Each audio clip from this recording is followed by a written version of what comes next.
Hello namaste. This is Deepika. Welcome to Jaitra entertainments. Kanyasulkam ఈ cinema విడుదలై 60 సంవత్సరాలు పూర్తి చేసుకుంది.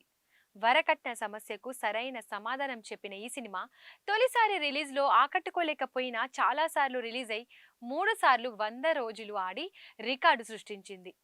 ఇంట్లో ఆడపిల్ల ఉంటే ఎంతకైనా అమ్మవచ్చనుకునే చెడు సంప్రదాయాన్ని కళ్ళారా చూసిన గురజాడ అప్పారావు కన్యాశుల్కం నాటకంలో ఆ దురాచారంపై వ్యంగ్యాస్త్రాలు సంధించారు. వాడుక భాషను సాహిత్యంలో రాసి తెలుగు భాషను జనానికి మరింత దగ్గర చేసిన ఘనత కూడా ఈ నాటకానికే దక్కుతుంది.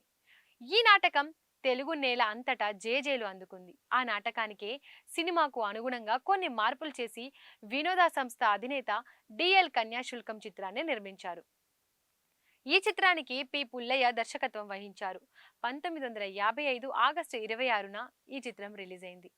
ఈ నాటకంలో తొలి డైలాగ్ సాయంత్రమైంది, క్లైమాక్స్ డామిట్ కథ అడ్డంగా తిరిగింది అనేవి బాగా పాపులర్ అయ్యాయి. డైలాగ్ చెప్పే గిరీశం పాత్ర కూడా అంతే పాపులర్ అయింది.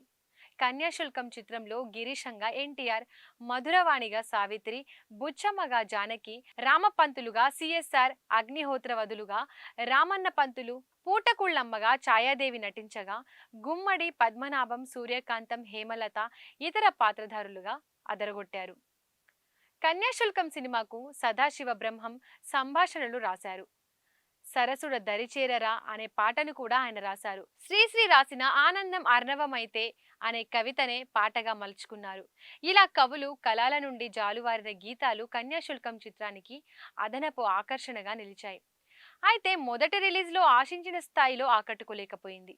తర్వాత 28 ఏళ్లకు 1983లో రెండోసారి రిలీజ్ అయ్యి 50 వారాలు ఆడి సంచలనం సృష్టించింది.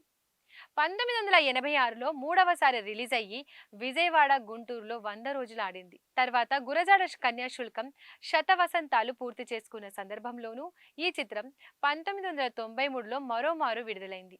అప్పుడు హైదరాబాద్లో ఇంకోసారి ఈ చిత్రం శతదినోత్సవం జరుపుకోవడం విశేషం.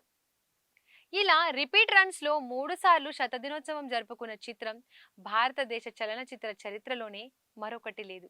అలా కన్యాశుల్కం జనాన్ని రంజింపజేసింది. నేటికి 69 ఏళ్లు పూర్తి చేసుకుంది. ఇందులోని కథాంశం ఈనాటికి ఆకట్టుకుంటూనే ఉండడం విశేషం. నెగటివ్ షేడ్స్ గల గిరీశం పాత్రకు ఎన్టీఆర్ ఓకే చెప్పి సాహసం చేసి తెలుగు చిత్రసీమకు కన్యాశుల్కం సినిమా ద్వారా మంచి పేరు తెచ్చిపెట్టారు.